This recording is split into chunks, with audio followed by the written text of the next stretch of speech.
Hello everybody and welcome to UFAH Live. This is the first time that we are actually live here together, and we will search through this Gigapan with all of you here, and we have been looking so much forward for this.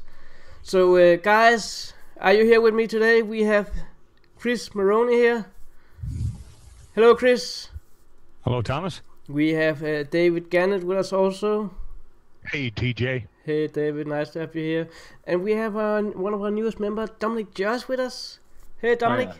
Yeah, pleasure to be here. Pleasure to meet you too. And we had Neville with us just before. Are you still with us, Neville? We lost Neville. I am pretty sure that he will be back in just a minute. But as we said before, we were gonna search through Gigapan, and that is SOL number 1272. That's an amazing one, and I really like this one here.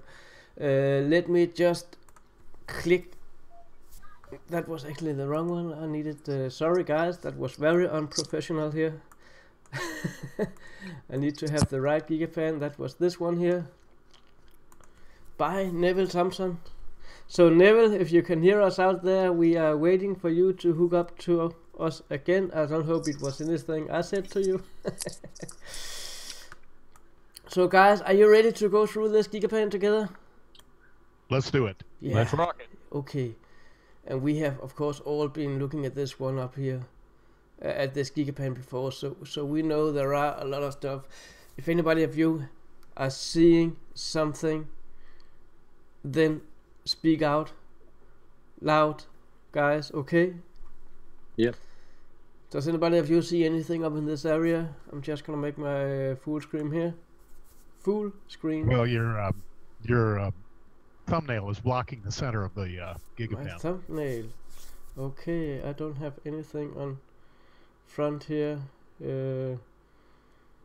Seems fine now on my end. I got the whole screen, and then Yeah, everybody else is on the yeah. right hand side. Yeah. Yeah, not I. Perhaps I need to do something different on this end. I am sitting and I'm looking at the actual live feed on YouTube, and it looks pretty good on YouTube here. So I think it's on your end, David. You have to do something. Okay. Okay. Do you think you can handle that? So let's start looking at this Gigapan here. This is some of the best Gigapan, one of the best Gigapan I have ever seen, and you can get actually pretty close on this Gigapan. And already at the first corner, when we are zooming in here, I start seeing these box-shaped objects here. As can you see my little arrow here, my mouse? Yeah. Yes, yeah. And you have one more over here, these 90-degree angle box-shaped object, and this one over here looks like it has a little different colors than the surrounding rocks, and still you can see it has a lot of 90-degree angles. This is pretty awesome. What do you guys think of that? It looks like some sort of, because of the shape on the one where your mouse is, it looks like an entrance or a cave.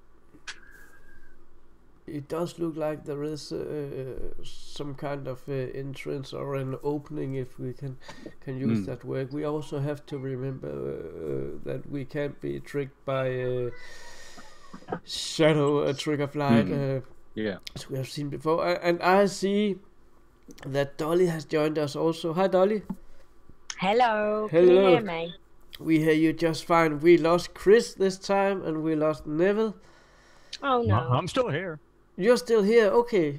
I think it's just going a by. minor- There's so many windows that you can put on, and that's what it is. It's some people Okay, are bumping others okay, out as far as okay. visually. Neville, do we still have you on? We lost Neville, Except for Neville. except for okay. Ah, we need Neville. Is it Yeah. is it possible to zoom in on those objects? Yeah, let's go in and have a look at it. That is what we are here to do today. Let's Getting zoom good in and on it. tight. Yeah. So, this is the first square box-like object. There is a little angle to it here in the one corner here. And I love that triangle immediately leaning up against it there. Oh, yeah, right in the yeah, face of it, yeah. right there at the bottom. That's a nice little one. That's a nice little one. There is a lot of stuff going on in this. If anybody of you see something, that speak out loud. You have some an odd-shaped area over here. These 6 holes here that actually seems symmetrical placed. 1, 2, 3, 4, 5, 6, just like you're having a hatch or something that attached to something. Zooming on the top of the rock, Thomas. There's something sitting there on the top. On the top. Yeah. There, stop. Where your arrow is, right on the top of there. You have something up here, yes? Yes. Yeah. What do you see, Dolly? Can you zoom in a bit more?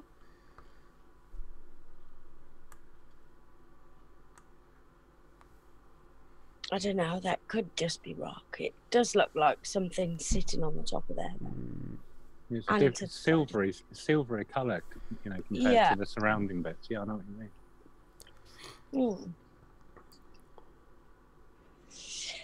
That oblong, it looks like an oblong to me. That black box that's sitting on the rock by the triangle. It almost looks like a doorway, doesn't it? Just sitting there like a door, planked and oblong. It could be, yeah.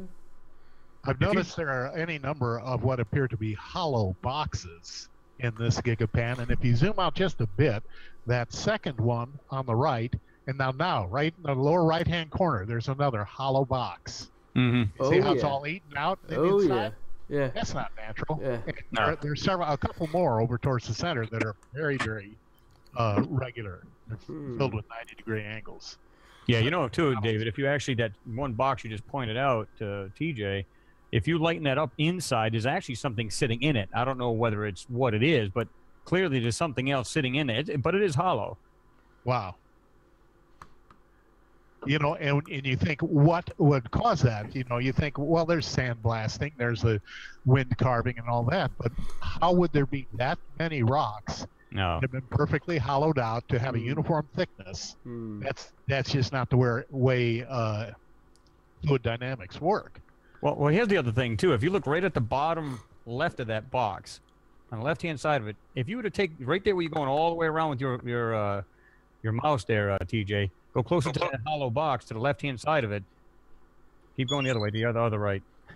Right there, go to that big box in the middle.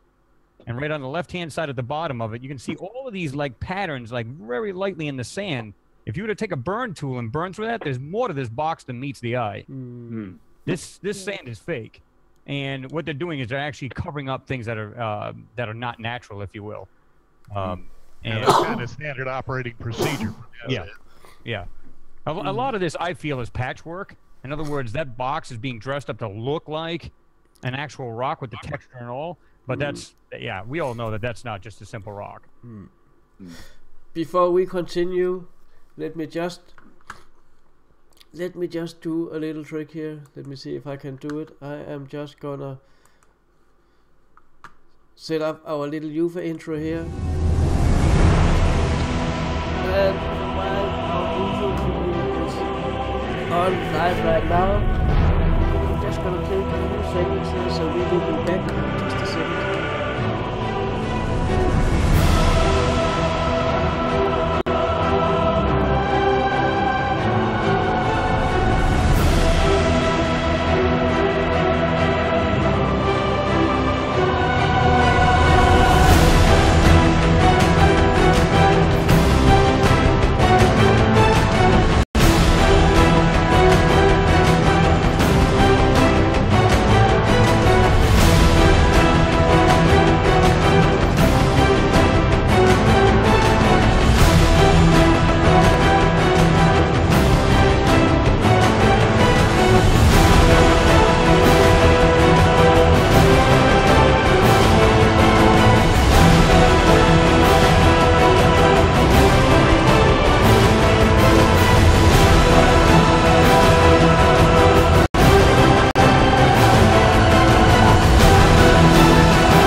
And we are back on the Gigapan again here. We just have to adjust a few settings here so we could continue.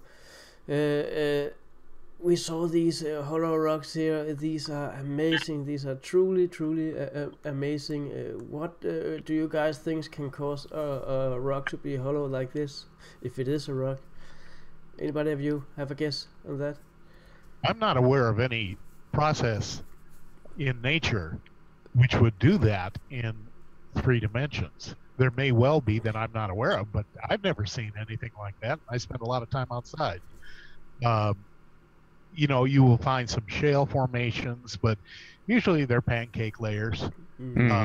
This appears to be a box-like structure with uniform thickness around the outside, and as Chris pointed out, it appears to have interior structures which shadows are reflected on the sand directly in front of it. Yeah, I gotta agree. I mean, if you were to stand inside of that and actually push that thing all the way flat on the ground, you can clearly see that's got some height to it. So, you know, and like I said, I think they're just doctoring these things up to make them look like actual, like a rock texture, when clearly, I mean, I don't know about you, but I haven't seen too many hollow rocks in my lifetime, but especially this large. Yeah, that's for sure. It's a great mod. Let's move on. Let's move on a little bit here. There are a lot of other features that we have to go through on this Gigapan. We have something up here on top, and that if you ask me, it looks suspicious. I don't know about you guys. Anytime you see such a clean 90-degree angle, or in what I call a non-fractal, it should draw our attention, because that's almost always an indicator of artificial design. And even though various geometric angles do occur in nature, this is a flag. And as you zoom in, you can see that there's carving, there's curved carving in the rocks down at the 7 o'clock position. And I don't know, it looks like something's been done there. Definitely. There is a lot of things going on here, and we can just follow the top of the whole Gigapan. And excuse me, but I just noticed this one down here. My first thought was it actually looked like some kind of a Segway. You have a wheel here and the still wheel going up here. I know it's not, but I couldn't help thinking of it. It's quite funny sometimes. As you can see, we got the water coming down off the top of that rocks. Oh, the water running down. You can see a little bit of slip near the left-hand side of that, where it actually comes off them rocks. Looks like a lot of the top gravel has come down with it. And one would assume, too, that sand, if indeed that's what it is quite porous. Surface water would disappear and evaporate very quickly. So it would take a considerable amount of water to darken the sand in the way that it has. Yeah. Well, I've noticed every time, I don't know if you guys notice the same, but every time you see any this kind of water like this, it's always coming down a hill, but you never see over the hill. What could be over that hill? Is it a lake? Is it a small body of water? And it's just seeping through the wall of this, you know, whatever it is standing water. I mean, that's an awful lot of water, because like you said, I mean, you would think it would just be absorbed into the sand, and clearly that's an awful lot of water to be coming down there like that. It sure is. Yeah, but why is there 2 symmetrical lines coming down? You know, is that rocks that have fallen down, or is that, you know, the water that's you know, caused it? You know, coming down the side there. You know, it just looks like a car's, like, you know, skidded off or something. Well, it looks like it went around that large rock that's at the top of those 2 of those. I'm going to call them streams, if you will, or the paths that the water's come down. It looks like it went around that large rock and came out both sides of it. In other words, it's almost like there's a basin or a declivity behind that large rock that flowed and then streamed, following the easiest path as water does. We can move a little bit more west here, if we can call it that. There is, I know for sure, I have been going through this many times. There are a lot of odd shaped object. You can see the rocks you have up here. Why do they stick up here? And what's the object we have over here? It looks like... I noticed that too, like a 90-degree angle type thing. Yeah, something that's broken off from a vehicle or something, a trailer, or it could be something like that. And you have a little something over here looking odd, just popping up from the rock here. What are we looking at? We have all these 90-degree angle rocks over here, also looking like some kind of a shield or a closed doorway or something. Not to speak of this one right here in the middle. You see here, there's something on top of it with some holes in. Also, what's that on the left? It looks like a little bridge next to like a little pyramid sort of rock. Yeah, there. Okay. Can you see him in on that? Is it? You can see light through it. You know, just And you have some lights over here. That's what you mean? No, just to the right of that rock. Oh yeah, over right here. around there. Yeah, anomaly there. Yeah. We could, of course, be looking at something that reflected the sun, but we could also be looking at something that actually is have a light attached to. We don't know. We can't be sure, and we cannot state anything. The only thing we can say is what we see. Could be a reflective metal too. It's hard to tell, and it's kind of encrusted in rock, you know.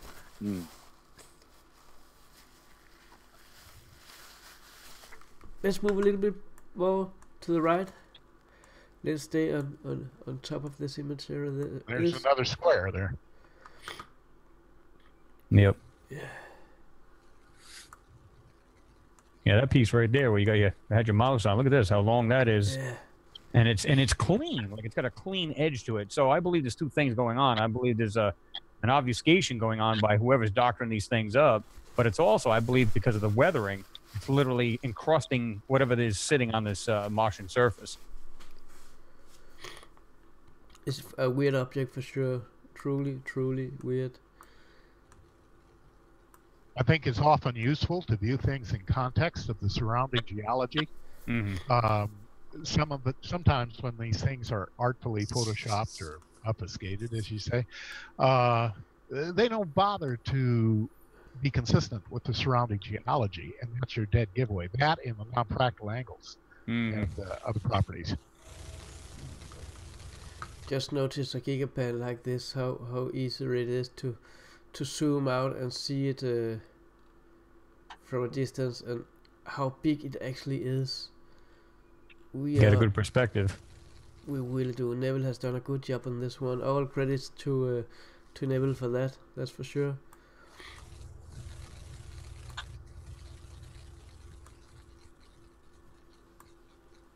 So, and we have some odd things over here. It looks odd to me, if you ask me. It doesn't look very natural. I can't not even explain what I'm looking at here. But if that's a rock, it looks like a really odd shaped rock. That's for sure. And there is again something looks like a part of a mechanical part or something standing up here on top. Over here also. Looks like a duck sitting on eggs. Something like that. So we can go a little more to the right here, and I know we will come to a lot of more interesting objects over here. We can just zoom out a little bit.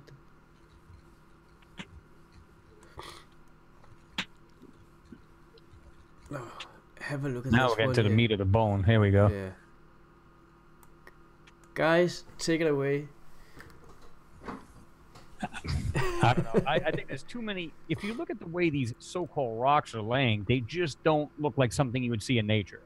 It's just when you look at it like that. Oh, do you see that big rectangular box like laying there on an angle, right there, just above his cursor? I mean, what? I mean, everything is like going in different directions. Like it's like you can see like the layers of shale if that's what it is, and then just above that, it's a complete mess. Everything's going in every different direction. It just looks unnatural. I believe there's a lot more to it than what we're seeing there. We can try going a little bit closer here. Yeah, good idea. And look at the area over here. It definitely looks like a corner, a wall, and a building, a construction of a kind. Of course, it's decayed over centuries of weather conditions, wind, sand, and so on and so on and so on. Well, it's so regular. That's the thing.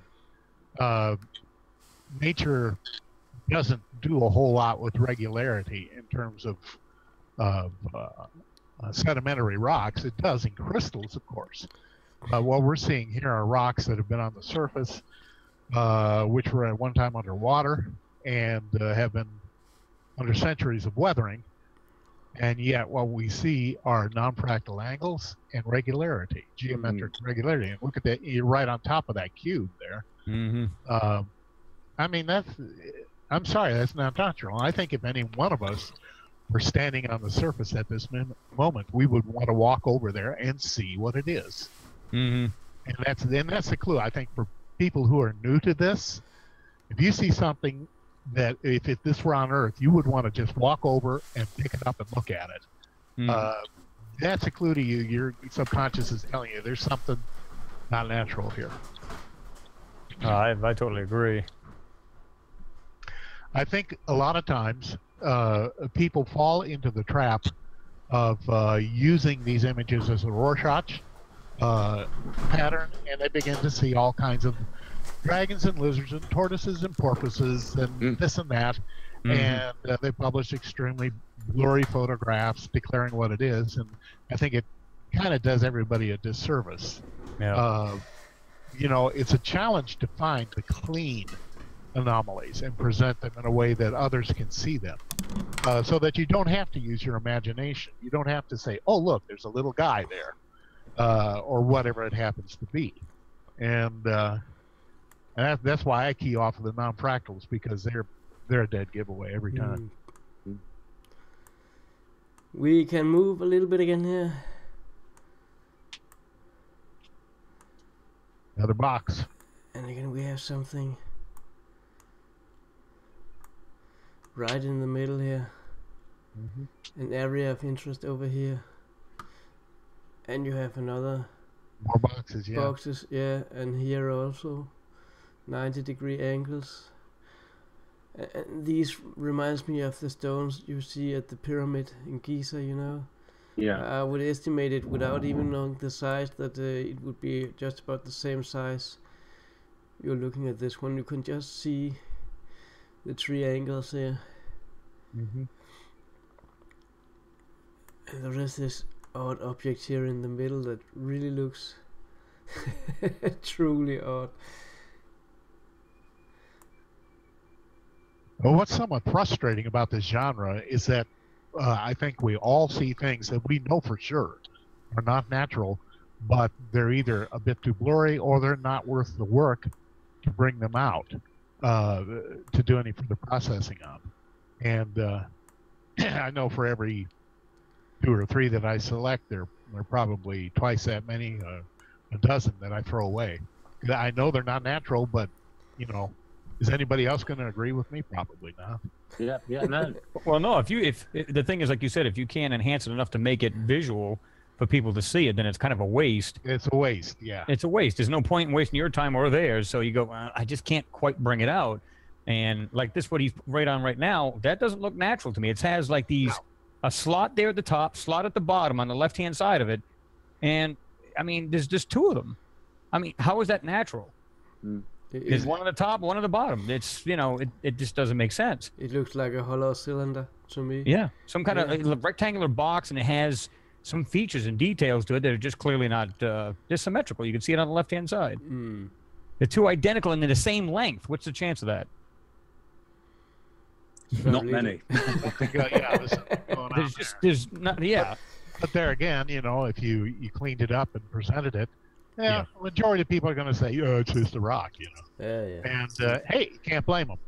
And so, you know, I see our job, or my job specifically, is to present the best evidence that I can present. to stop people in their tracks and say, "Whoa, that's not a rock."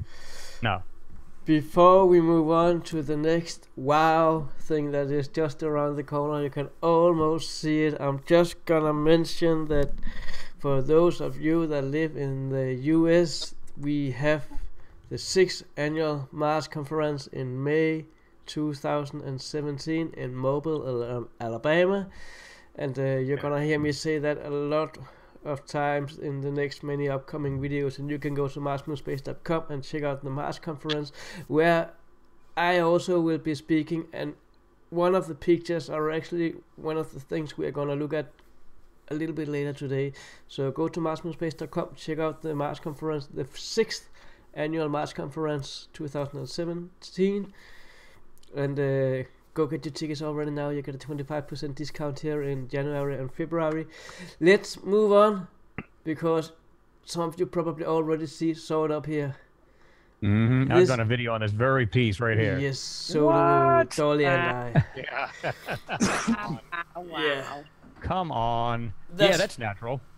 It's just a rock, guys. Come on. That looked like. To me, now I could be wrong, but that right-hand side of that large rectangular piece, it looked like that right side has collapsed. It should have been going completely straight across. But it's actually collapsed over a course of time.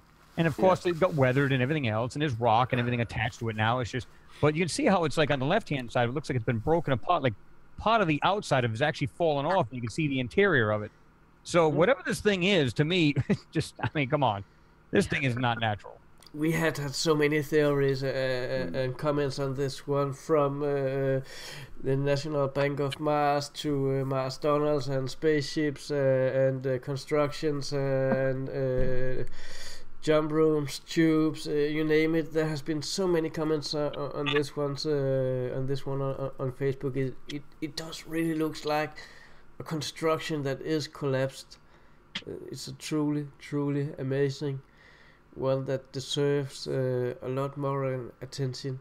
So if anybody of you out there listening, viewing, you can go to the Gigapan and do a screenshot of it and see what you can get out of enhancing a picture like this one.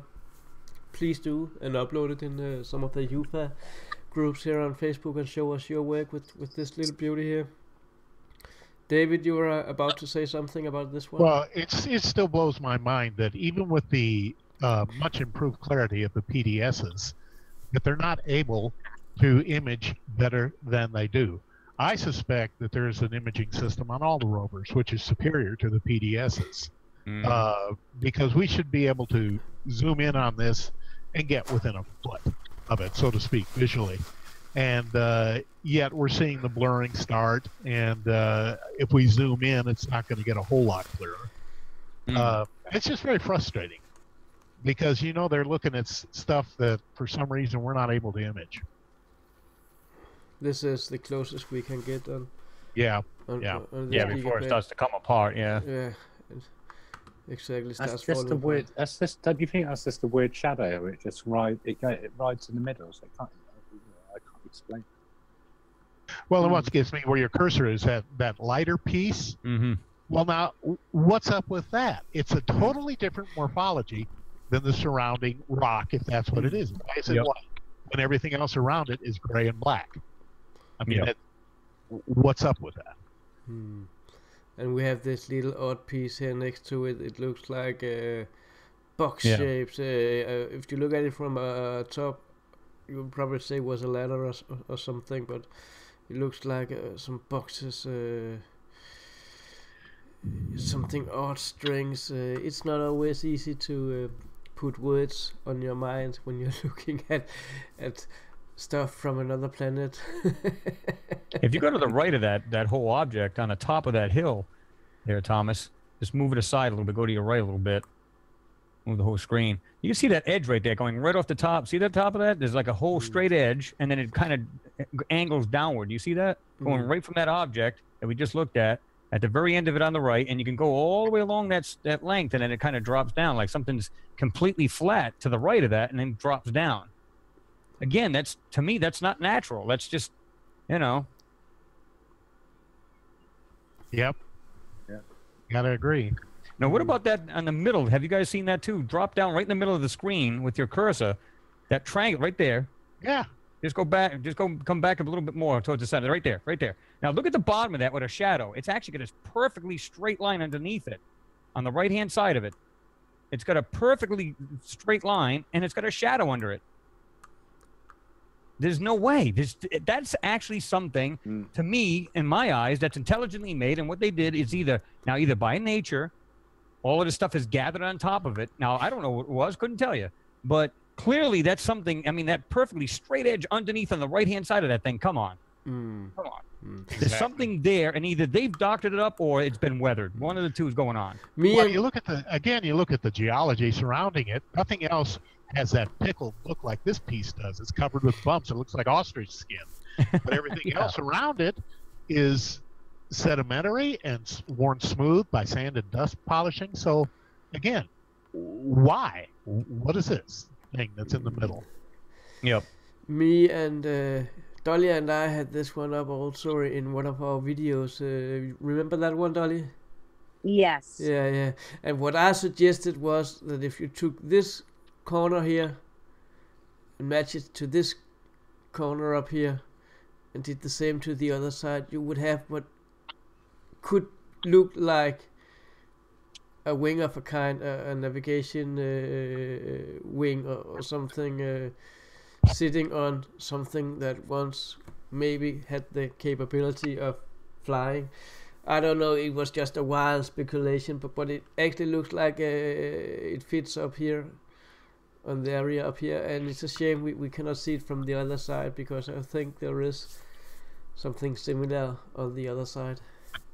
And that also hollow, that area there where you just had your cursor, it's obviously hollow to create that shadow. There's something inside there. So there again we have, you know, either another hollow rock or something that's hollow. But if you look at the back piece, it quite clearly looks like material of some kind, metal or something. And if you look at the area over here, it looks like the whole roof is blown off. And what you're looking at here that is a little bit lighter is actually the floor of a construction that we're looking at. And the walls. I think it's interesting too, TJ, that they are no longer trying so hard to hide the blue sky. No. You know, that's a recent development in the last year or so. Before we had all that grungy dust cover on top of everything that was brownish red. But it's like, nope, the sky's blue, folks. So I have to ask, do we still not have Neville with us? If you are out there, Neville, then use the link I sent you before, and you should be able to join us again. But meanwhile, we're just gonna look on, because there is a lot more going on in this Gigapan. I'm just gonna zoom out a little bit, because we have been up here on the top so far, and there's a lot of things going on down here. Does anybody of you want to guide me?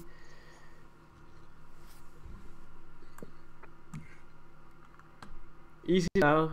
Don't talk all at the same time.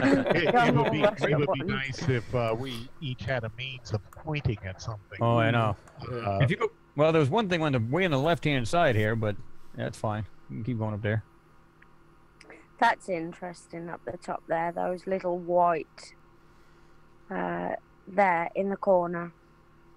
Over with your cursor. On the left, right? Yeah. On the left. Your other left. Keep going. There you go.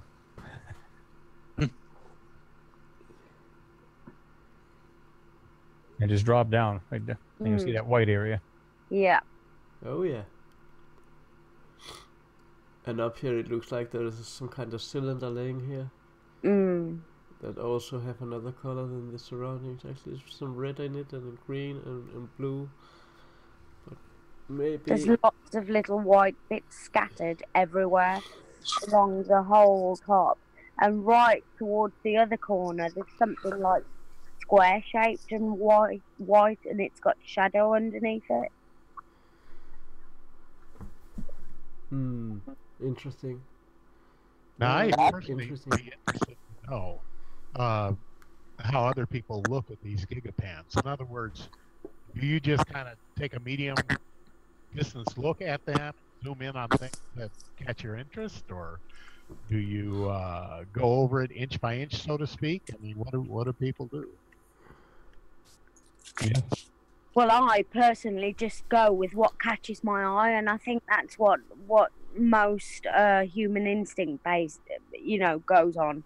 It's something that catches your eye that's unusual or sticks out from the surrounding area. So that's what I look for straight away, is something that looks familiar.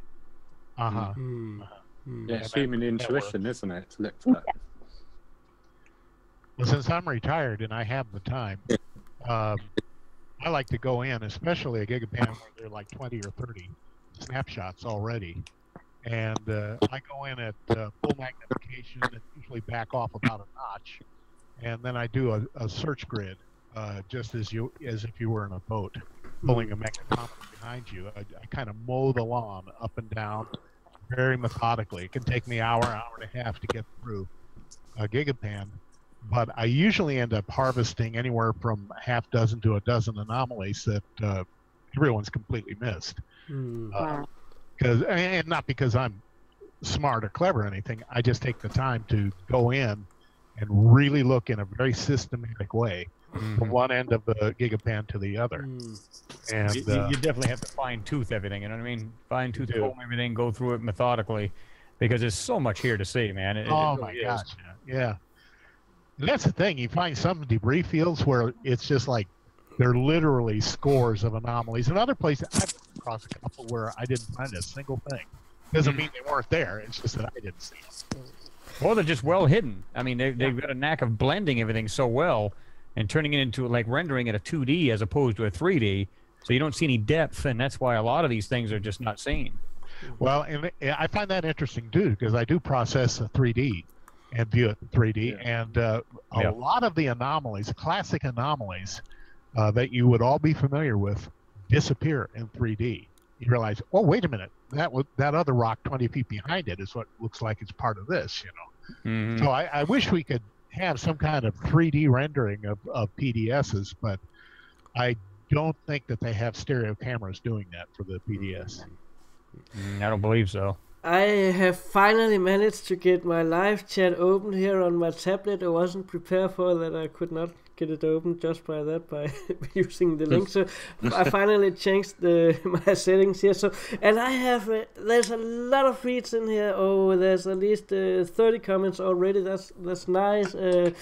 First of all, I want to say thank you to all of those out there that are viewing this right here, right now, and I'm glad there is no camera on me on YouTube, because my nose is running faster than I can dry it out here, and only the other guys can see me here. And we have hello from Russia, we have hello from Latvia, hello all of you guys out there. We have Maria Coelho with us also, that is a huge supporter of us. Thank you for being here. And we have Peter Devhurst asking, is there water on the sand or a shadow? And that, I think he refers to the first area we went to, where we talked about the water running in the sand from the rocks. We have we got quite a bit of commenting on here in live chat. Yeah, we have. Shout out to Laser Masters, Jack Scorpio, Hugh. We got a whole bunch of you in there. We appreciate you guys jumping in there and having a good look at these. Because believe it or not, though, I mean, you guys would agree, it's not just us looking at these things. A lot of people now are starting to scrutinize these things. That to me is everything. Because on my Mars Anomalies channel, I just tell people, look, don't believe me. Get the darn picture yourself. And literally pull this thing apart, because you're going to find some incredible things. Yeah, but a lot of people, don't they, have problems getting the real proper images from the NASA. They're difficult to search for a lot of people. Yeah, it is. There is. Sorry, there is actually a question here from one of our viewers. It's Michael Kozak asking, what killed Mars? And I know there is a lot of different views on Mars. Would some of you give your point of view of what happened to Mars? Well, I just think that, I mean, I think everybody can agree that it was some kind of major catastrophe. There was something either, I mean, some people say they went to war with themselves and, of course, killed off their own population. There was a body from out in space, whether it be meteorite, some kind of body from, like I said, outside, just slammed into the planet. I mean, there's a couple different ones. I mean, even I forget what his name is now, but they was it Tom Barr, I think it was his last name, that he talked about in 1941. There was 2 explosions that it was actually seen with a telescope. Now, is that true? I don't know. I can't vet that, but that's what he claims. Yeah. I think that anybody who's a nerd about anomalies on Mars, as I am, would find Dr. John Brandenburg's book, Death on Mars, to be an almost essential manual to read. In a nutshell, he says, and he's an expert at this, he identifies a number of different radioactive isotopes which are still active in the Martian atmosphere, and by tracking the concentrations and the physical features on the planet, he determined that there were 2 massive nuclear explosions. Yes. I was going to mention this. Yes. Yeah, and he said one of the devices was 830 meters long. Now that's a big bomb, pal. Yeah. And the other one was somewhat smaller, but the yield and the resulting aftermath and evidence would have basically stripped the atmosphere from Mars, would have boiled the oceans. It would have been catastrophic beyond imagining. Then you couple that with Immanuel Velikovsky's theories on close planetary flybys, and we see evidence of that on Mars in the Rill Valley, of basically what are arc welding marks across the surface. And we know from written eyewitness accounts that back when Mars was unstable and passing close by Earth every 106 years, that it would get so close that we would have 85-foot land tides. And, which is pretty significant. So, Mars' surface has been blasted and fused and churned and blended, turned upside down, massive earthquakes, and then howling wind, 200-mile-an-hour sandblast winds for centuries on end. And so we have dunes that cover things and uncover them over and over and over again. And if you apply that thought to the things that we see, a lot of things begin to make sense. What would one of our machines look like? What would one of our buildings, what would survive? What would it look like? And I think a lot of times people are thinking, well, you're crazy looking at Mars, it's all just rocks, but it's not at all. When you dig in and start looking at it with an archaeologist's eye, you begin to realize, my gosh, man, they're not only buildings and artifacts, there are cities, there are roads, there are river channels, there are bridges, there are all of these things scattered across the surface of Mars as an unbelievable wreck. And I think that what we're doing currently will be remembered years hence. We're the people out there saying, no, take a second look. And we're documenting it, we're putting it on YouTube and other places on Facebook, and they'll be able to refer to that. But once again, right in the center of the screen there, your hollow boxes. We just came to that area, and that is this is the money shot. Yes, it really is. It really gets my blood pumping here when I see this one. This is also the picture I'm bringing with me to the 6th annual Mars conference when I'm going to go speak for 2 hours. Could I take a quick moment and share my rendering of it? We cannot share your... okay. Not a problem. Yeah, we can take that later when we finish on this one, so we can... No problem. Everybody can see David's picture. They're 2 perfect cubes. 2 absolutely perfect cubes, and hollow, just like the one we saw a little earlier. I mean, come on, folks. Yeah. There's just I mean, that was a 4-sided box right there, laying right. It almost looks like it's something you'd find in a chimney. It looks like it's just fallen on the ground, and you can clearly see up inside that darn thing, and you can see the whole wall of it is like laying on the ground, and then you've got like the other 2 sides, and then the other 3rd side is actually gone. But and then what looks like a wall standing straight up and down. I mean, what? If you look at the cube that almost the half cube to the right in the middle, if you look at the rear end at it, you can almost imagine that it's tipped over. And you can see that there is a big concrete foot that actually extending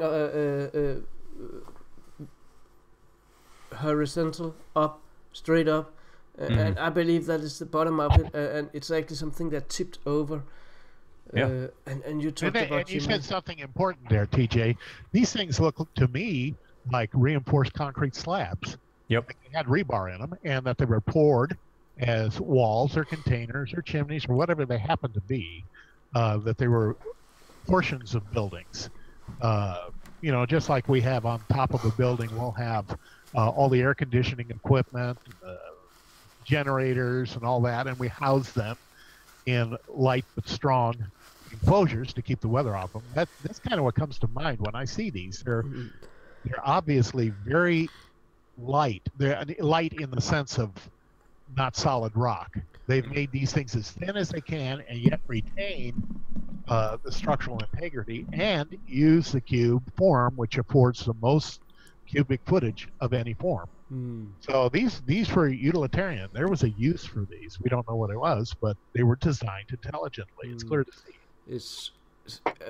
You are so right, David. You are so right. See the angles up here in on the construction behind it. See, there is some kind of almost a ceiling, a roof. Right. Look at the one you're looking at right there. Look at that little right corner. It's a perfectly sharp corner right there. The same up here. That lip you kept going back and forth with, and look on the very end of it. There's a 90-degree angle right there. Yeah. Yep. Come on, this is I mean, this one's the most awesome pan you can get. I mean, this is just one actually, but this one here, I mean, come on. How many places on Earth have you seen, like in ancient Egypt and absolutely and places like that, and you see tombs that have disintegrated over time, and it's so similar.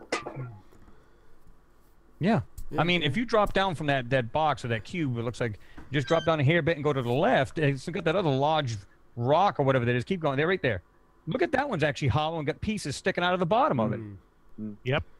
And we were talking about reinforcement. Yeah. Clearly you can see some striations or something. I don't know what that would be, but you can see perfect lines just coming down. And then inside there you got these pieces sticking out of it. And clearly that looks hollow to me. Yep. And if you look in the middle here, it looks like there is a big box sitting here. I'm not saying it is out of that thing, but it's like petrified wood. It's like hollowed out wood. That other box, the main one we were looking at, that's hollow, gives me the impression of a network of rebar. Yeah, the very edge of that, if you zoom in, a network of rebar which was sticking out and has since eroded, but then left its pattern there on the edge. And that almost looks like part of a wall there next to it, Thomas. Yep. Yeah. Yeah, it looks like a corner of a wall. Go on to the side again with your cursor there. That looks like a wall. You can even see there, it looks like parts of brickwork is missing. You can see rendering and you can see brickwork. This is so amazing. And there's shadowing underneath it. So that actually looks part of a huge whole construction of what would have been a construction. Take a look at this one over here. This is I mean, how much more clean or something. And the two circles on top of it. There's a circle thing with a donut hole in it. Yeah. I was like, really? Okay. And so if the wind eroded that, how did it erode a perfect three-sided rectangle and erode a perfect circle with a mound in the center? How did it? Very smart wind. Oh man! And I would even dare to say there is some carvings in it also. There's look at the four things on the side of that. Those lighter colored objects on the right-hand side of that area. Yeah, I see. Sitting right on the ledge. Just like four things sitting 1, 2, 3, 4, just completely right there. And what? Now we can't make out what they are, obviously, so there's no way to tell what they are. But how does wind erode something like that? And why are they a different morphology than the stuff surrounding them. Right. You know, it's a different rock entirely. Different material. I would not use the word rock on this. I would say different material. I was just being difficult, TJ. You leave it to David. And I just want to have a quick look at this brown object here, which looks like rusty metal color. Yeah. We have down here. It has that look to it, like a rusted metal. Yeah. And there is something over here also that doesn't look quite natural.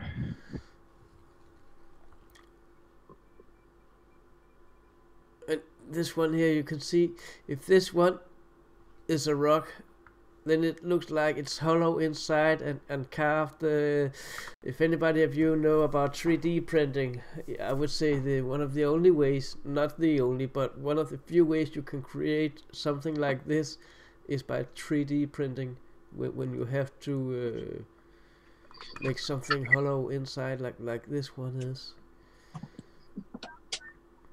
So we definitely are looking at something that was made with some kind of advanced technology that for us we are only just beginning to understand now in this era that we are living in now.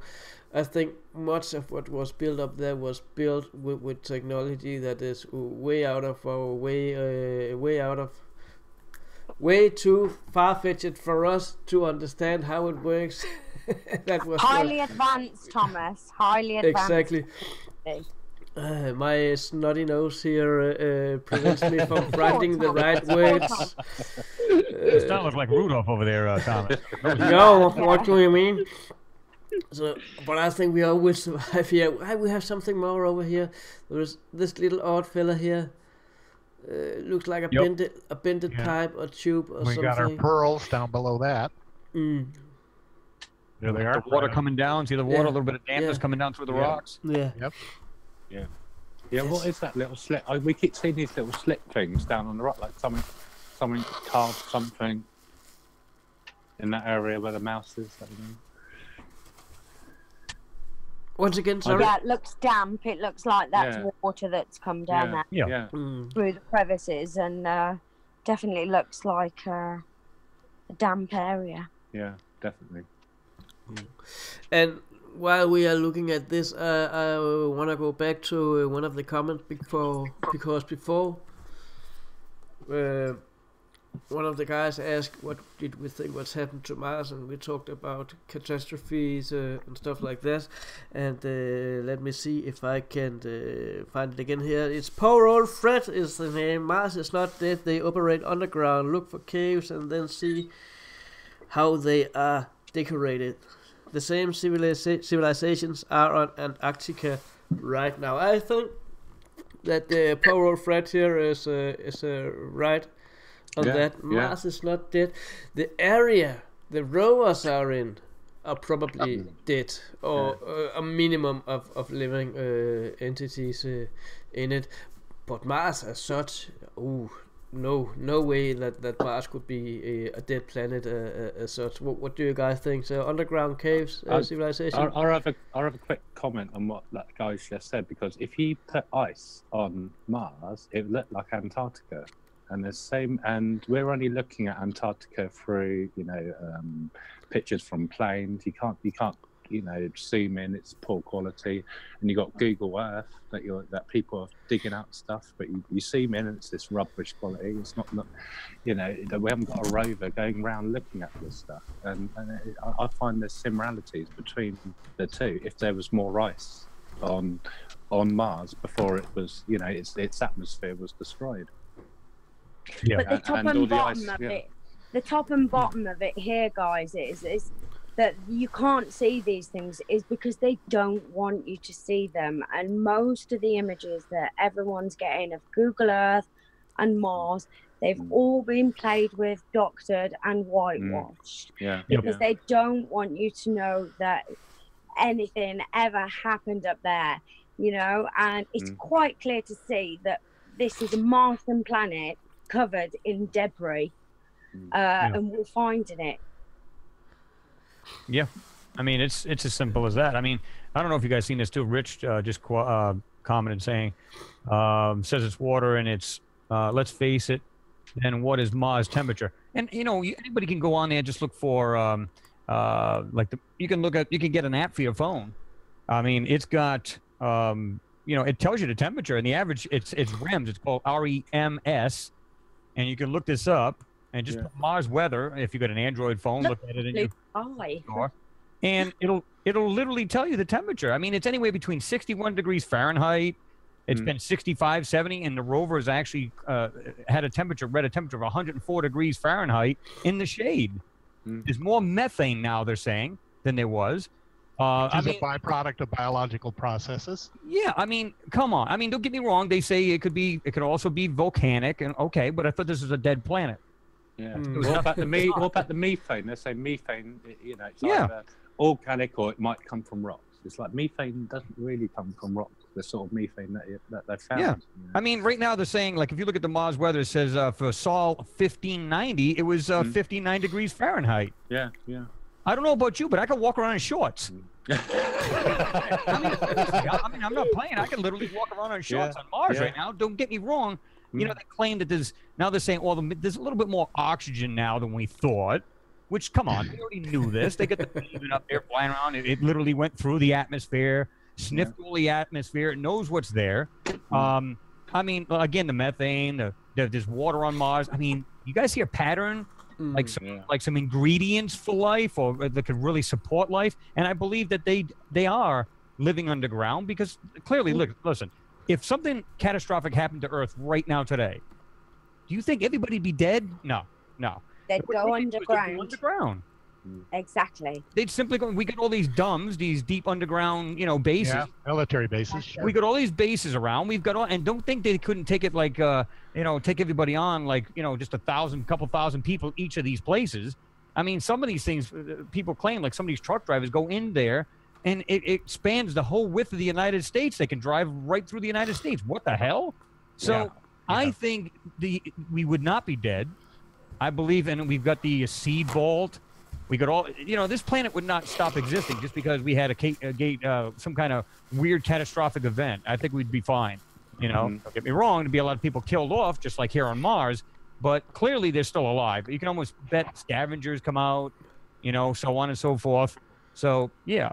Yeah, that's lovely. Well, it's clear that the Martian races were masters of stone. Stone posed no object to them, and so it only makes sense. And by the way, you're zooming in there on some Masonic tools. That if they were to go underground, they could easily do whatever they needed to do to survive, to create underground cities and tunnels and whatever they needed. They had complete mastery of stone. Yep. Zoom in on that rascal. There's an angle iron, and there's a plate with a knob on it there.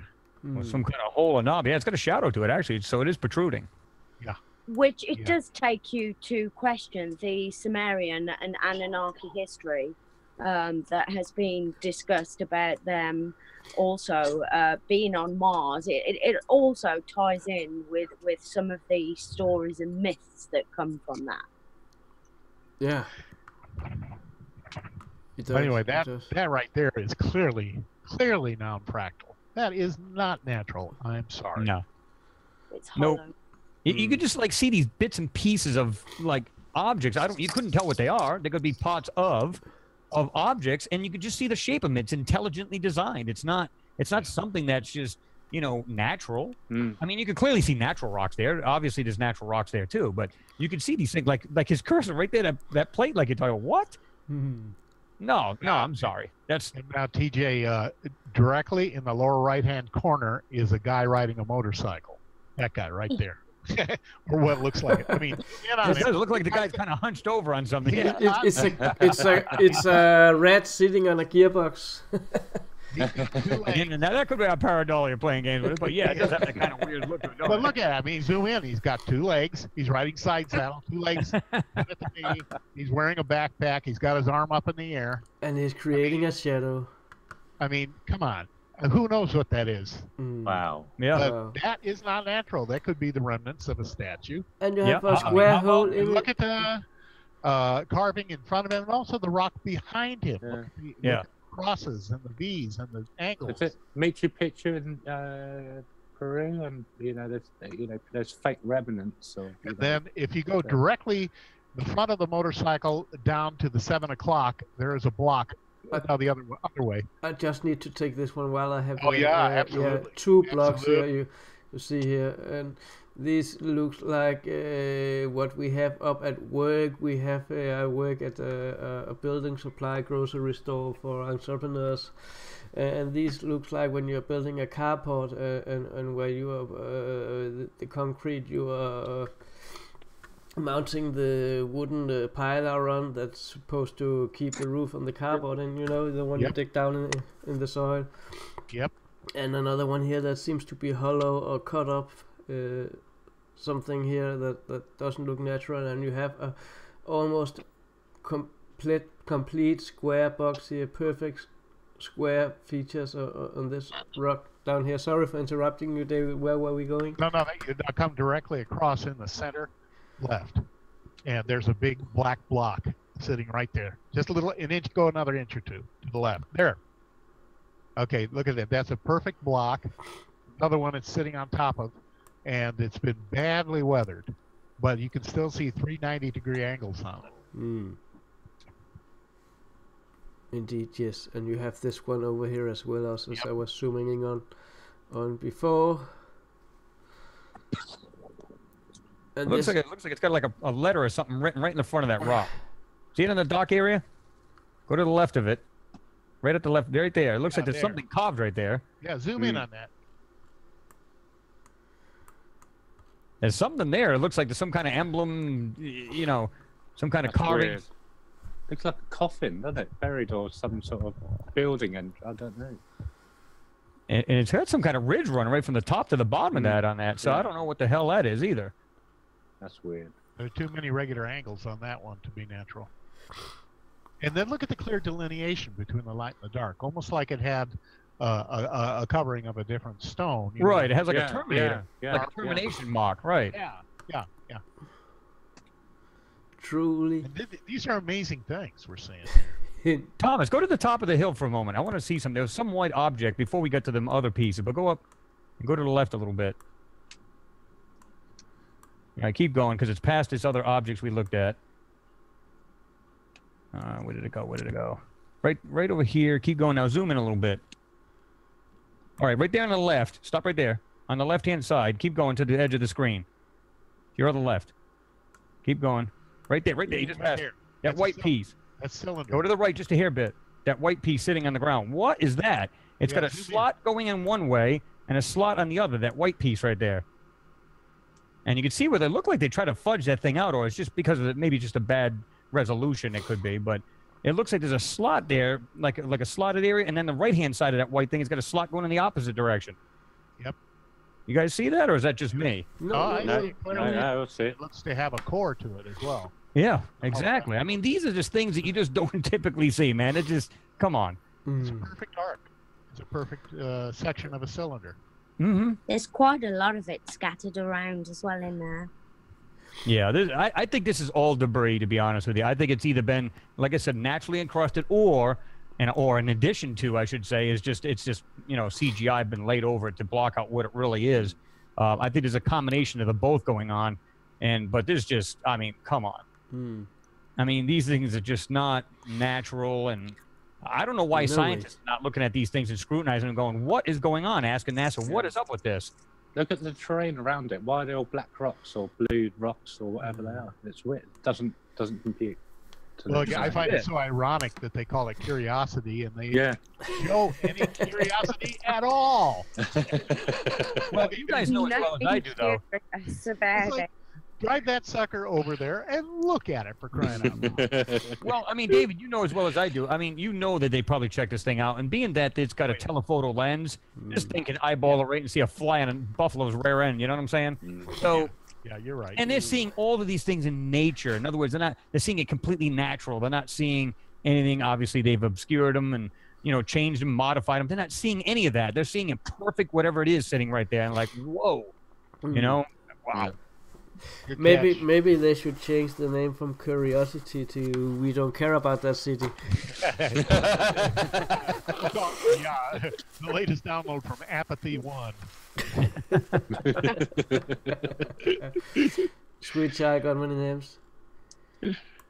So Brilliant. let's move a little bit over here to our right side, because we are not even halfway through the Gigapan yet. And while we are here, and this is one of the dangerous things about these Gigapans, because you never get finished. We were just about to go to the right, and I just want to have a look at what's on the side of that rock. It just caught my mind, caught my eyes here. And this hole that seems to have a 90-degree angle in one end. And look down in the lower left corner of that boulder that you had your cursor on, and there's a perfect square right in the corner of it. Go down and to the right a quarter inch. There. Yeah. I mean, that's give me a break. And what are we looking at over here? But that looked like a statue that had fallen over. Yeah. It looks like something that's corroded over time, but it looks like it's, Now take a look at this one, guy. That's amazing. Yeah. Come on, guys. Here we have some broken metal, and you can see a piece of tool laying right next to it. I have a tool exactly similar to the one out here. I don't know the English name for it, as I'm from Denmark. I'm sorry, there's a lot of names I don't know English. But I have a tool similar to what is, and I'm actually sitting and pointing on my screen. It doesn't matter because you can't see it. But get my blood pumping here. Oh man, how? Sorry, sorry. I'm gotta come down to it. Is that a pattern piece above it as well? A triangular pattern piece above it there to the side there. It that could be. Triangular piece there. It could be. That huge. It looks like a part of a vest there. Yes, that piece. And there's another piece of debris that looks similar, like it was attached to that.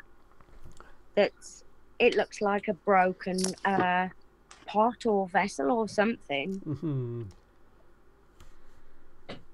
Wow, that is amazing. Hang on, guys. I need to get a snapshot on this one. So now, you guys out there, if you don't know how to do it on Gigapan, I will show you right here, right now, how to do a snapshot. Let's take a snapshot here and there, and let's call it. You know what's fun is looking at this with all your different eyes. And the things like they just come climbing out of the woodwork. They can't stay hidden. So we are back here on full screen again here. Oh, TJ, later on, down in the snapshots just then, 4 from the left is a half-buried Sasquatch that I found. If you go down to the very bottom of the little snapshot thumbnails. Oh, I can't go. I can't see that here. I'm sorry. Oh, okay. Because I have the pictures of your video feeds here in the bottom. Understood. Yeah. Understood. Yeah. But I can see that's amazing. That looks like a machine to me. The thing, especially on the right, looks like it's full of bolt holes and pass-throughs. Let me just see if I can remove you guys a little bit here. Boom, boom, boom. Oh, we are looking at this one over here. That's the one I just took. Was it this one here? No, move over to the right too. One more. There. Half-buried Sasquatch. Let's click at it. See what's happening here. Wow. I don't know what it is, but that's just what came to mind. A half-buried head. No, yeah, it is it. That's truly amazing. Truly, truly amazing. You know, what is that? Is it a statue, or is it just a trick of light and shadow? I don't know. Yeah, it's hard to tell. It's too symmetrical to my eye. Yeah.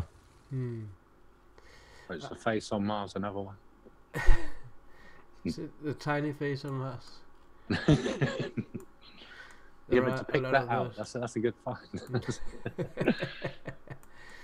Let me just see, and just going over a Gigapan like this make me want to look at something like this when I see it on a distance and get close to it and see what are we looking at here.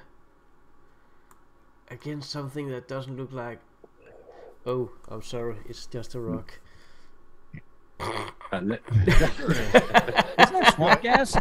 Looks like swamp gas. Yeah, sorry, it was swamp gas. Yeah. No, it's a weather balloon. No, that Nothing would to be see on. here. Move along. Yeah, just move Nothing. along, folks. Nothing to see. That's totally natural. And the little grey alien with the grey alien eyes just buried on top of it here. And does look. I don't mean to be cheesy. It looks like a spaceship landing in Croydon. It looks. It's got two like propulsion systems on the end. The middle bit seems like the centre bit. You know, it looks incredible. Yeah, if you use your imagination, you know. I would say this object here would maybe be a meter from here to here. It's just an easy estimation. Yeah. But one thing I have noticed about many of the things we have found on Mars is when we're looking at it, and it truly looks like artificial shaped objects, then it's tiny, it's small. I remember the cube that we found on the PIA 16700 or SOL 120 that was laying on top of a rock. It was perfectly shaped, 90-degree angles all over, but it was no more than 40 centimeters in each way. But when you're looking at it at a gigapan, you would maybe tend to believe it is a meter or two in each way. Yeah. So size can you can be tricked. Yeah, by it can the definitely be size. deceiving. And they used to give a lot of scaling, but they don't do that anymore. In the very beginning, I think they did, but you won't find that now. No. Here's what I don't get. I mean, you on Google Earth or Google Mars, you could draw a line. It'll say that's 26 meters or whatever. Yeah. You apply that same technology to these things. Yeah. I mean, it'd be great to be able to, because sometimes that's going to put stuff out of the running. You'll see something and say, oh, yeah, well, it's only half an inch long. So, you know, really. But that would be so helpful. And with the air, some of you have lived in the desert, as I have. And, you know, when the air is thin and clear, well, things that are far away are much further than they actually look. And things that are closer are sometimes look like they're closer than they actually are. Yeah, yeah. It really messes with your scale, you know. So who's to say? I mean, what the actual scale is? It's tough. Truly. And just something that caught my eye here. I'm lucky. I'm the one sitting with the mouse, so I can zoom on everything I want to here. Yeah, you go for it. And again, that was the object we were looking at before. And hey, gotta look at this one again. It is a tool. It has to be a tool. It has to be a tool. It really has to be. And if not, it still looks like something like David said earlier. It looks like some kind of holes in it. And it looks like it might have been something that mounted to something. And you get that piece of steel or rotted steel or whatever it is at the very top of it sticking out. You can see it if you zoom into it. Right there, yeah. You can see it just coming right up on the top of that piece on the right with all those little holes. Straight out at 90 degrees, sticking straight out. Yep, completely straight up in the air. And it looks like it's been rotted and it just decayed away. I mean, what? It's weird. I mean, you know, people claim, you know, you can get 90-degree angles, you know, in nature, and they're absolutely right. But when you get a bunch of them together with objects that clearly do not look natural, I mean, something else is going on here. Indeed, there is. The bit you just zoomed in on, it looked like a relic or some kind resting against the rock. You know, just above the triangle tip there, you can see a little white bit on it, and the rocks around there don't look quite, you know, suitable to the terrain. No, actually not. That bit right where your mouse is, that bit, yeah. It seems so odd and so out of place, and if you have a little bit of imagination, you can see a jaw here and teeth and an eyes and a dinosaur skull, but I wouldn't dare to say it was. So we also have to, as much as it is possible, keep our feet on the ground. And it's not always easy, believe me, and I've been kicked many times TJ. for that. DJ, you are plenty big fun stopper. And again, an object, and again, an artificial created object. Boy, just about everywhere you look. Exactly. I just decided that I'm gonna skip half of my pictures at the Mars conference, and I'm gonna go live with the Gigapan, zooming on it while I'm there, and plotting in all the anomalies and go by them one by one. Cool idea. Look at the regular holes in that piece there. Oh, and look at. Oh, I know the one right there. Yeah. And look at this little fella here. What do you think his name was? It looks like a skull on the end, kind of, but of course it's not. But it would be elongated if it was. Well, look at the rectangular piece that's right underneath it. It's complete, nice straight line, and then the bottom thicker piece follows the same size. I mean, it looks like it's a hair bit bigger in length, but you can clearly see that goes. It's like a rectangular shapes and from front to back. And you have a bearing ring here, laying just here, and you have some other components laying over here. Yeah, this is a really rich Gigapan. This one, I have never seen this one before. I would dare to say it looks like a skull, pretty much an elongated one. And as I see it here, I don't know how your screen setting is.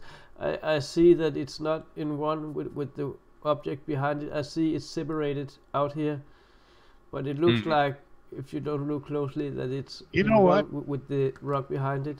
It looks like somebody took it and copied and pasted it one in back of the other so it would look less like a skull. Because look at those holes. They're all the same shading. You know?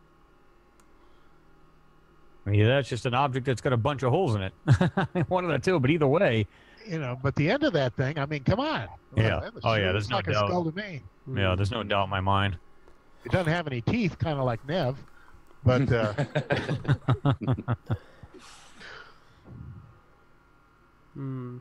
Crazy. I'm trying to follow here on the chat also. Yeah, I mean, what do you guys think? I mean, Rich commented earlier, and he says, "I wonder what they're going to find when they finally put boots on the ground on Mars." I've often said in my own videos, I said, "Look, I mean, I don't think they're going to say to these people, we're going to call them our people going to Mars, the handful of people. They're not going to say, by the way, we're going to go there, we're going to do some more testing in the soil, so on and so forth, and we're going to bring our own." I think they were supposed to have robots actually bring the pods that they're going to be sleeping in. They're going to bring those first, and then the people are going to go after the fact. So in other words, they're going to be all set up once they get there. I don't think that's the case at all. And I don't think Mars is complete ruins either. I think there's actual structures there. Yeah. I think there's everything that was there that they had is still there. And I think they're just going to simply move them into these structures. And I think what they're going to do is they're going to say, okay, we need hands-on. You guys need to go out and check out all of the stuff we need to check out, because clearly the rover can't go into structures. It can't go into tiny places and hold things with its hands. We need to really study these things clearly. That's what they're sending them there for. They're going to have a talk with them. They're going to say, by the way, we're not going there to just check out geological forms and stuff like that that we've been doing since 1975. We're actually going to go there, and we're going to set you inside the buildings and the structures that these people, this other civilization had, and you're just going to go ahead and live in those. I think that's more probable than what the story they're giving the public. I think you're exactly right about that, and I think that the global mapping of Mars has revealed probably entire cities or settlements where the structures are still all together. They likely have picked a place where they could land and do exactly what you're saying, Chris. Yeah. Well, I mean, I think it's funny how NASA can claim that the high-rise camera on the MRO, the Mars Reconnaissance Orbiter, it can see down to 3 to 4 feet an object that's 3 or 4 feet that's sitting on the ground on the Martian surface, but yet we've never seen anything crystal clear. Yeah. And they said it's extraordinary details that this thing can, it's HD plus, if you will, of details, and yet we've never seen a bit of it, never seen any of it. So they can literally see what's on the ground long before the rover gets to it. And then it goes, just go ahead and just program and say, okay, take a right, go to there. And then, of course, it can do autonomously, so it can actually watch out for itself. But we've never, ever, the public has never seen a crystal clear photo. If that's true, why don't you show the rover up close on the ground with everything surrounding it? But they won't do that. Why? Because there's too much to see. Yeah, they'll never do that. And they always put the black boxes around certain pictures. I don't understand why they do that. Can anyone explain that? Well, like again, they claim that you know, the wheels on there, each of these fins, they can actually, because it doesn't have a GPS on the Curiosity and it doesn't have an odometer, they can tell by the wheel marks on the ground. So they literally can see the wheel tracks on the ground, and they can see how many inches and feet it's going. So you got a full revolution, they know how many feet it's going. Now, they can literally see those tracks from outer space, but yet, have you ever seen any of these photos? When you zoom in, oh, it's all blurry. Yeah, there ain't a thing to see. You'll never see anything crystal clear. Yet they can do that. Yeah, go for it. So, yeah, I mean, don't think for a moment they don't know what's sitting on the ground here. Yeah. A lot of people are saying that the lenses are deteriorating. They're getting, you know, sand damage by blast. You know, 1 minute you see a picture of Curiosity covered in sand, and then 1 minute you see it all clean. They're saying it's been sand, you know, weather at 200-mile-an-hour winds, and, you know, cleaned it. You know, I find that interesting. Yeah, sparkling clean. Yeah, has been very dirty and then clean. On which one? What are you talking about? On both. On the rover itself? Yeah. There's been pictures of it totally, you know, covered in. Yeah, but you know what they do though. You know how they do that, right?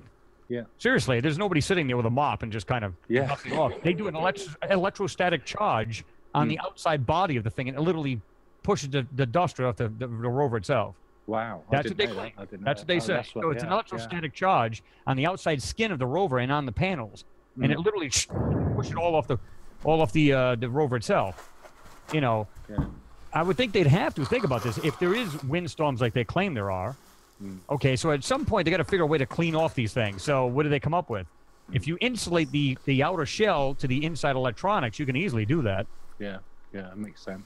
You know, keep it all isolated, the motherboard, everything else, all the working electronics, keep it isolated from the body of the rover, and just simply send a charge to it and clean it off. Yeah, it can be done. I don't know what the body cell. I mean, nuclear, you know, core in it, how long it lasts. You know, it's probably longer than the rover's mechanics will last, I suppose. Yeah. Now getting back to the picture here, I can't help but thinking of all these megalithic structures. Look at that we curved have. piece right in the center of the screen. That curved piece. Yep. I was just gonna say the same thing, David. You beat me to it. Yep, absolutely. I mean, you know, here's the thing, and I don't blame people for saying, "Hey, guys, it's just rocks." Now, some people are belligerent about it, and I get that. They're just going because here's the thing: they might have gotten a suggested video, and they jump to yours and go, "Oh, this guy's an idiot. They're clearly rocks."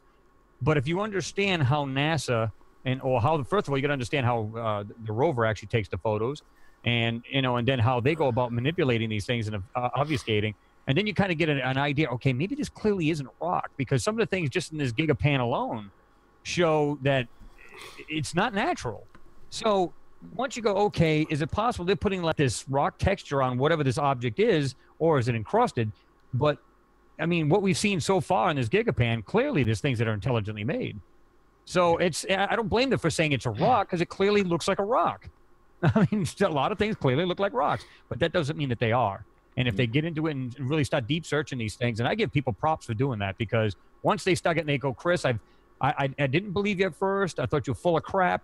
I went out and bought these. I bought the Photoshop, decided to put these photos in there you claim, or you put in your description, and then when you claim in there, and I go take a look, and I'll be damned if you weren't right. I can clearly see this stuff myself, and that's what I want people to do. If they don't believe me, that's fine. Just go into it, get it yourself, study it yourself, make your own decision. Well, it's just like Galileo, you know. The Inquisition comes and they refuse to look through the telescope. Just look through the telescope. Yeah. And, you know, this stuff is right in front of our faces, but people are so blinded by their biases and by what they think of as schooling and education that they can't just look with fresh eyes and see what is actually there. But those who do, they get hooked. You get hooked in this stuff, and you start closer, and you start refining your tools. And I mean, my gosh, look at that! For crying out loud. You have some structure, seems symmetrical shaped up here. Looks like Dagon the fish god. Just next to a wall. Holding a scimitar, holding a scepter. You know, we apply our imagination in an attempt to understand what we're seeing, but who knows what these things actually are. And the big question is, will we ever in our lifetime get the answer to it? I hope so. Well, I hope that if you do, TJ, you'll tell us. I promise you. Now have a look at this one here. You see these again. We talked about the rocks that Egypt used to build the pyramid. The size of rock, and you see they are piled on top of each other. And would a rock crack like this if it? Or would it be more straight cuts, or would it? I don't know. There's a little entrance here where seems to be no rock, or you can see all these lines in the outer rock also goes inside here. So this is a truly an amazing picture. And just to the right is that 90-degree notch that the rock goes Yep. into. Interlocked into it. Yep. Yeah, and it's carved out of that rock. Yep. Break off of that rock. A rectangle entrance right underneath it. So imagine this one. Now I'm sitting again with my hand and making illustrations, and nobody can see me. But imagine this one just slowly going over here and up again when it's opening. We're looking at an entrance with a garage door here or something like that, sliding to the side. Or it might have just been a structure, and that's the way they build it. I mean, the whole wall. I mean, it just interlocked it like a lot of ancient civilizations did here on Earth. You know, but it might just be part of a foundation for all we know. It truly looks like it fitted right over here, and you can see there is just like this little piece broken up here. And the same over here, and if you put those two together, I think they will fit 100%. Yeah, they were pretty close, but then that interlocking piece probably wouldn't lock too well, though. That's what I was thinking. 'Cause I was thinking the same thing you just said, TJ, was that if you slid that rock over, but then it kind of doesn't work for the other interlocking piece. But either way, to me, this looks like I said, a foundation piece or something. Well, and stuff is weathered and chipped off. And, oh, yeah. You know, it's been compromised over the centuries. And again, structures. It looks like a gear wheel or something, but probably just a trick of light. And again, we have the boxes. Go back a little bit. Go right to that middle piece. Right where your cursor is now. Just go to, all right, now stop right there. And go down a little bit with your cursor mouse. Right there. Nope, you just went a little too far down. Right there, there's a white frame type thing. Like an outline of something white right there. Zoom in a little bit. Look at the way that it's got like a white frame. See, like it's all white and it's got a rectangular whole area right there? You guys see that? Yeah, I do. And it's like, you can see where they put this, like this crap, like this brown over it. If you were to kind of burn that away a little bit and then add white, you'd actually see it like a rectangular shape. It goes all the way to the back, comes into this huge rock. But look at the way it slants on the left-hand side of it. Comes down straight, perfectly straight, and then kind of angles inward. See that? No, go up to the white area, that little frame area. Keep going right to your left. Keep going right there, right there. See that white all the way down, goes straight all the way down, and then comes and narrows here on the left-hand side going into it. And that whole thing is rectangular, like a frame. Too many rectangles in this picture. I mean, you know what I'm saying, but I mean, if you were to put like this light brown over it, and if you were to get rid of that, kind of burn that away, and then just use your dodge tool, this whole thing is probably all white. You know, I don't believe this is all brine either. I don't know if you guys looked at that, because a lot of that stuff is literally off the ground. I'm going, wait a minute. Yeah. I thought this was highly salted water at one time. And now, you know, a lot of this stuff appears to be actually off the ground. Well, the brine wouldn't last any time at all in a sandstorm. No, you would think it'd be blown away. Yeah, that day, it's gone. Yeah. So give me a break. That's not what it is. It's something else. How do we know that these things weren't, it's not like a gold, and they were like built their frames of some of these things with a gold, and this is what we're seeing, or just a lighter colored material, and it just appears to be white. You know what I mean? It's hard to tell. It's possible. Yeah. Yeah. Look at that shield down here. It looks like a metal shield. I've noticed that right just here. below that slot. Look at below that slot. It's got a 90-degree angle right there. See it right in the bottom? Yeah. Zoom into that pot. Where that shield is, you just said. Look at that little slot at the very corner. Nice, smooth 90-degree angle. Look at the slot in it. And then it has another piece down at the bottom. It has a perfectly 90-degree angle. Why is it that slot is exactly the same width along its length? It's not. That's just nothing but nature. I wouldn't worry about it. Yeah. I mean, Really? I mean, you can it looks literally like see a the saw slot cut. at that 90-degree angle at the bottom. Come on now. Crazy. Yeah, this, you know, like I said, I've said this before. They're looking over what's left of this ancient civilization. They're not there looking for building blocks of life. They've already known this since the 70s, since the Viking missions and all that other stuff. They knew exactly what was in the ground. And they knew exactly where they were throwing these, putting these rovers. They knew exactly from the Sojourner in 97 to 2004 with the Oppie and the Spirit, and then now we got the Curiosity rover, and we got another one going in 2020, or at least somewhere roughly around that time. So they knew where they were putting them. There's a reason for it. That's frustrating. I personally believe we colonized Mars in the early 60s. From my work with the government, I know that we had electrogravitics figured out in the early 50s and gravity, and that's been implemented into a black Air Force, if you will. Yeah. So we're up there. As far as I'm concerned, we're up there. They know we're up there, but NASA is a gigantic funnel for funds so that they can do this so-called research, and they cover up everything because they don't want people to know that not only are we there, but there's life on Mars, that the sky is blue, the air is breathable, the temperature is survivable, and we're at war with whoever other races are up there, yada, yada, yada.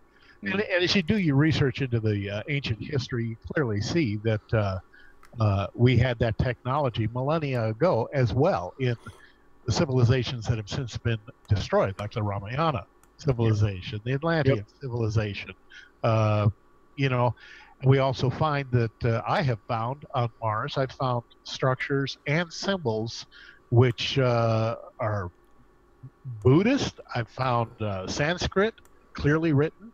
I've found buildings which seem to evoke the onion shape of the Taj Mahal. I mean, there's just too much going on. There's too much crossbleed between what we're finding on Mars and what was on ancient Earth. Stay there, Thomas. You know, you're right there. I'm sorry, David. I mean to interrupt you. No, it's fine. But right there, that looks like one big steel slab. And look at the right edge of it. Straight, slot, straight. Really? That looks like steel that's been eroded. Exactly. I mean, yeah. I mean, like you said, just go down to the Mars conference. Just show them this Gigapan. That's all you got to do. But the only issue is I only have 2 hours to speak in. Well, no, but you know exactly what we're looking at now. Just go over each point. Say, look at this. Boom, boom, boom, boom, boom, boom.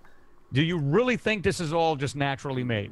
That's all. Now, talking about using your imagination, looking at this one over here, imagine some kind of ship, and you have the hull here. And these are the actual deck you can see part of. I'm not saying it is so. I was just. Yeah, I mean you can relate the shape to it. Yeah. And another thing in this area is up here. This shape it has here, it seems impossible to create that in natural. You see, there is a triangular shape. The way it's shaped here, it doesn't look. Well, that's the thing. Natural. Right down to the right, another hollowed out box half buried in the sand. You know. The thing is, yeah, I understand that rocks can crack and fracture in fascinating ways, but we continually find regular polyhedra, like triangles, like hexagons, squares, like circles, like, and it's like, give me a break. That stuff, that's just too much of it. Thomas, I wonder what all that, if you look at all that white debris underneath those big stones we were just looking at, what? It looks like something fell on top of it and everything just blew it to pieces. Look at all of that. Yeah. It looks like a bunch of debris under there, like something had fallen down, like whatever these are. It looks like it's some components of another materials. Yeah. God damn it. Look at this one right here. Yep. It's the way the this rock double face. square is? The rock face has got the same material on it, and it's not everywhere on it. It's like, I don't know what that is. Yeah. Come on, guys. How much more proof do we need? Yeah.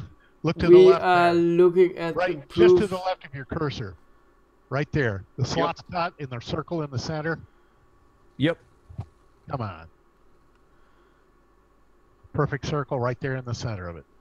perfect cuts, perfect depth. Shadows are exactly even.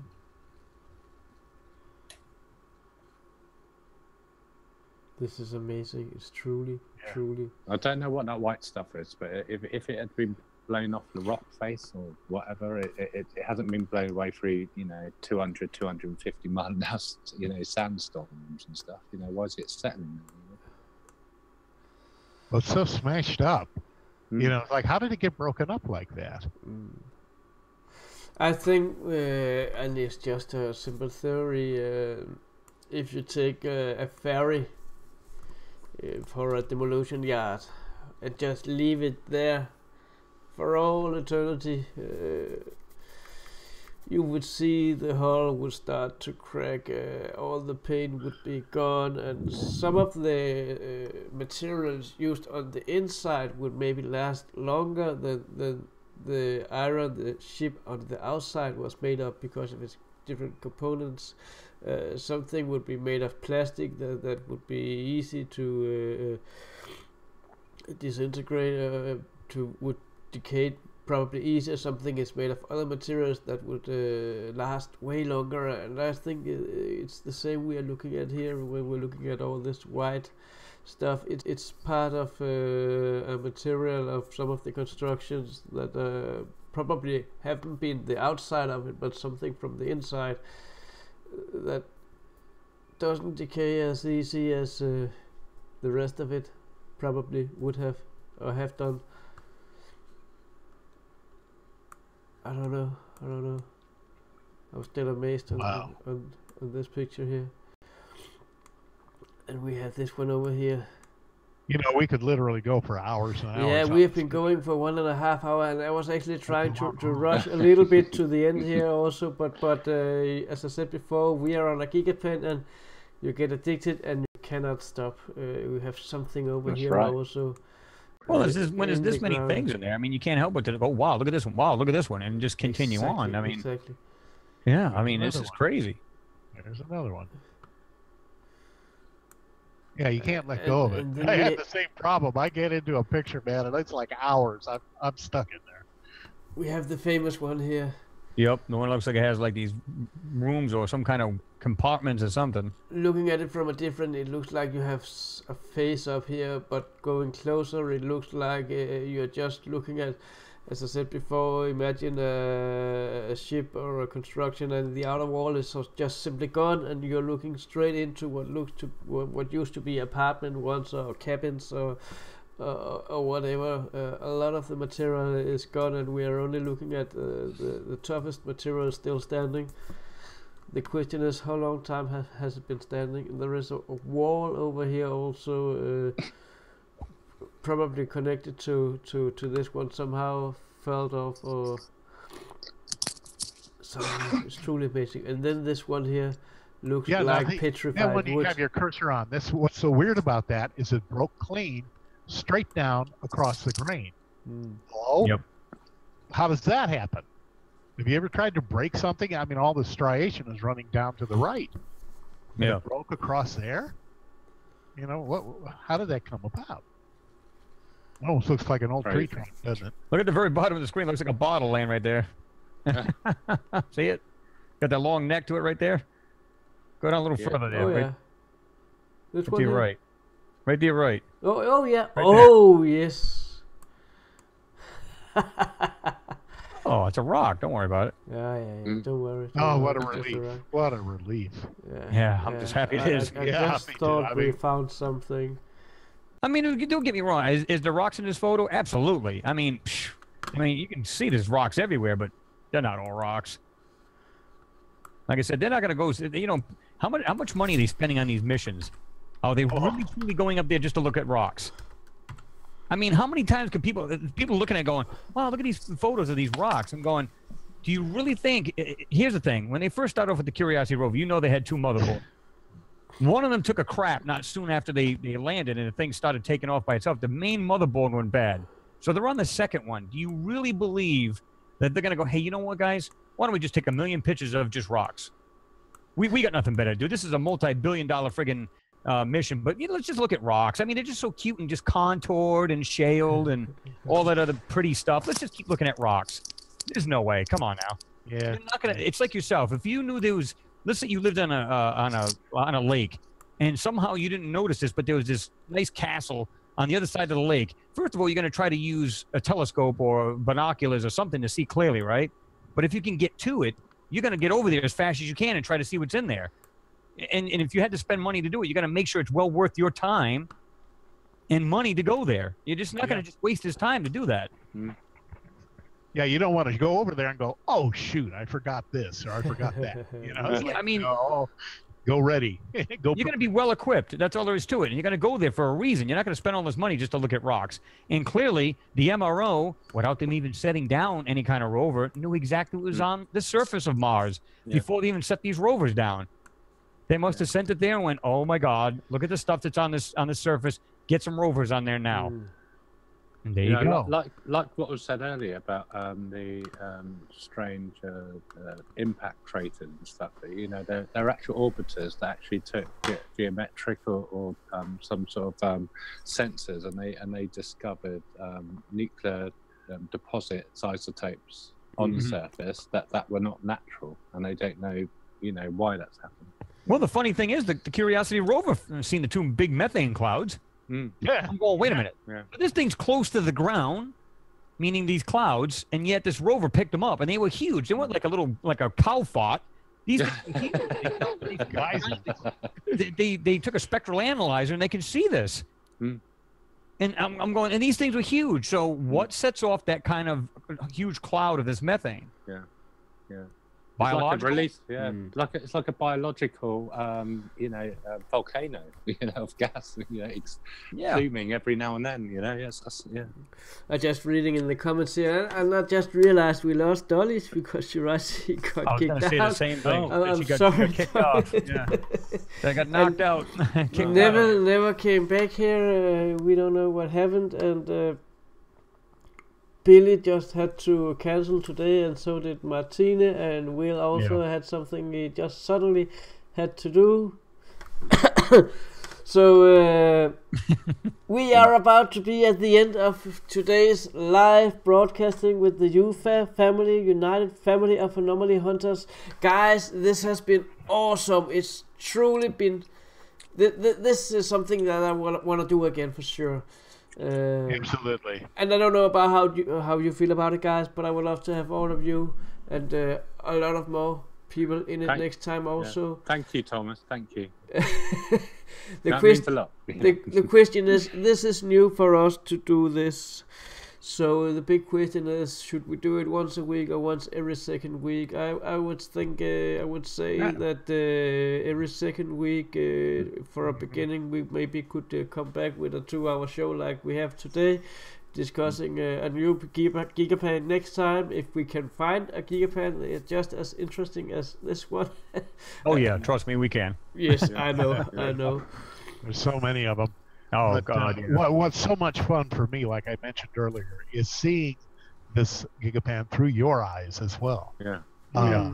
My gosh, I mean, you get more people in on this. I mean, what a team there. Yeah. Well, to add to that, David. I mean, here's the thing. Like you said, more eyes, and here's the wild part. We're almost seeing the same exact things that each other is seeing. So what's the chance of that? It's not like we went over this photo and said, hey, why don't we say it's this and why don't we say it's that? This was on the fly.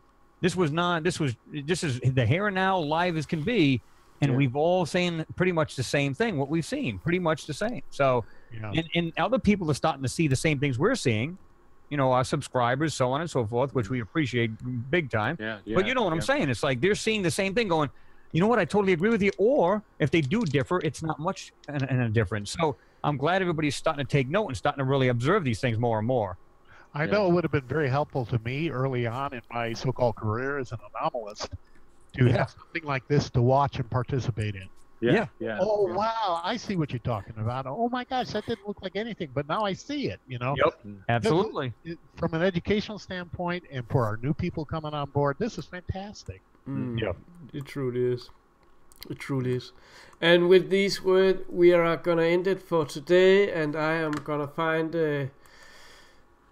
let me see if I can have it work. Our little exit trailer here, and with the trailer going in the background here, and having the guys with us here, I'm saying goodbye for now, and until we see again, take care out there. Bye. Bye-bye. Bye.